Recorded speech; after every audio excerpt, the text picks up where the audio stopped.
প্রিয় বন্ধুদের জন্য নিয়ে আসলাম ছিম আলু টমেটো দিয়ে সামুদ্রিক পুঁটি মাছের রেসিপি। আর কেমন লাগলো জানাতে কিন্তু ভুলবেন না। আশা করছি আপনাদের কাছে অনেক অনেক ভালো লাগবে, তাই ভালোবেসে একটা লাইক দিয়ে অবশ্যই আমার পুরোটা জুড়ে সঙ্গে থাকবেন। নমস্কার বন্ধুরা, সবাই কেমন আছেন? আমি পাপড়ি কিচেন অ্যান্ড ব্লগ থেকে চলে আসলাম আপনাদের মাঝে। আজকে রান্না করব সামুদ্রিক পুঁটি মাছ দিয়ে সিম আলু টমেটো। আর সিম আলু টমেটোটা কেটে নেব। মাছটা কেটে দিয়ে পরিষ্কার করে নিয়েছি, হলুদ লবণ দিয়ে মেখে ভেজে নেব। লবণ, হলুদ, মরিচ সব দিয়ে দিচ্ছি। এখন আমি খুব সুন্দর করে মেখে নিচ্ছি। মাছটা মেখে নিয়ে তারপরে ভেজে নেব। এখানে দিয়ে দেবো অল্প একটু তেল, তাহলে মাছটা খুব সুন্দর করে মাখা হবে। আছেন বন্ধুরা, তেলটা কিন্তু দিয়ে দিয়েছি, দিয়ে তারপরে কিন্তু মেখে নিচ্ছি। এখন মাছগুলো সব ভেজে নেব। এই যে একসাথে আমি 6টা মাছ দিয়ে দিয়েছি, আর এভাবে কিন্তু উল্টে পাল্টে খুব সুন্দর করে ভেজে নেব। এখন আমি সবজিটা কেটে নেব। বন্ধুরা, গাছ থেকে সিম পেড়ে নিয়েছি, আর 2টো আলু নিয়েছি, আর 3টা পাকা টমেটো নিয়েছি। এটা দিয়েই আজকে হবে সিম আলু দিয়ে পুঁটি মাছ রান্না। তবে এখন আমি বেছে নিচ্ছি সিমটা। এখন আমি মাছটা উল্টে পাল্টে খুব সুন্দর করে ভেজে নিচ্ছি। আর মাছটা ভাজার পরে আর ওদিকে আমি কড়াইতে আলুটা কেটে নিয়েছি, ভেজে নেব। একদিকে 2 কড়াইতে তাড়াতাড়ি বসিয়ে দিলে হয়ে যাবে। কড়াইতে তেল দিয়ে দিচ্ছি, ফোড়নে জিরা, রাঁধুনি আর কালো জিরা দিয়ে দিচ্ছি। এখন এখানে কেটে রাখা আলু দিয়ে দিচ্ছি। আলুটা দিয়ে ভেজে নেব। লবণ দিয়ে দিচ্ছি, লবণটা দিয়ে একটু নেড়ে চেড়ে দিচ্ছি। এরপরে দিয়ে দেবো একটু হলুদ। আমি ফোড়নটা একবারে দিয়ে দিয়েছি। মাছটা খুব সুন্দর করে ভেজে তুলে নিয়েছি। আলুটা প্রায় ভাজা হয়ে গেছে, একটু পেঁয়াজ দিয়ে দিচ্ছি। এখন আমি আলুটার সাথে পেঁয়াজটা একটু নেড়ে চেড়ে তারপরে সিমগুলো দিয়ে দেবো। সিমটা দিয়ে হালকা মশলা দিয়ে কষিয়ে নেব। আলুটা একটু ভাজা ভাজা হোক, আর পেঁয়াজটাও একটু কাঁচা গন্ধটা চলে যাক। এখানে একটু জল নিয়ে নিয়েছি, মশলাটা দিয়ে দিচ্ছি। আর এখানে দিয়ে দিলাম হলুদ, এখানে দিয়ে দিচ্ছি মরিচ। এখানে এখন সিমটা দিয়ে দিয়েছি, পেঁয়াজের গন্ধটা চলে গেছে। আর এখন এটা দিয়ে একটু নেড়ে ছেড়ে দিচ্ছি, আর মশলাটা তো জলে গুলিয়ে নিচ্ছি।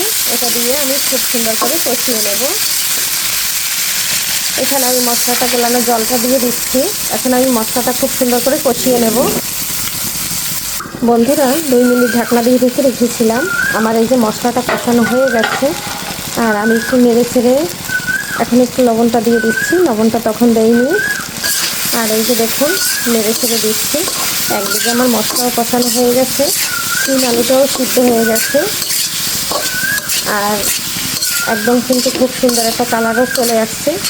আর এখন আমি লবণটা দিয়েছি, আগে আলু ভাজার লবণটা ছিল, এর জন্য কষানো হয়ে গেছে।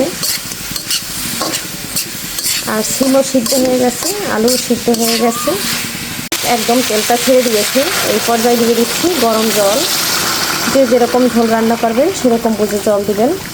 এখন আমি একটু নেড়ে চেড়ে দেখিয়ে দিচ্ছি। এই পর্যায়ে দিয়ে দেবো টমেটো। আর যেহেতু বন্ধুরা, আমার বাসায় মাছ দিয়ে সবজি রান্না করলে একটু ঝোল রান্না করতে হয়। আমার বাবু ঝোল ছাড়া খেতে পারে না, ওর ঝোল ভীষণ প্রিয়। গরম জলটা দেওয়ার সাথে সাথে ফুটে উঠেছে, টমেটো দিয়ে দিচ্ছি।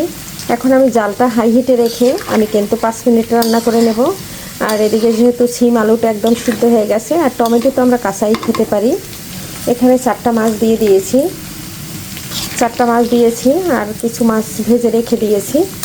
ঝোলের মাছ বেশি একটা খেতে চায় না কেউ, তাই মাছের পরিমাণটা একটু কম দিয়েছি। বন্ধুরা, 10 মিনিট পরে চলে আসলাম। আমার ঝোলটা কিন্তু একদম টেনে গেছে। এখন আমি একটু নেড়ে ছেড়ে দিচ্ছি, আর আপনাদের দেখিয়ে দিচ্ছি। দেখুন, সিমটা একদম গাছের সিম, টাটকা ফ্রেশ সিদ্ধ হয়ে গেছে, আর টমেটোটাও কিন্তু একদম গলে গেছে। এই পর্যায়ে আমি 2 পিস আলু একটা চামচের সাহায্যে ভেঙে দিচ্ছি।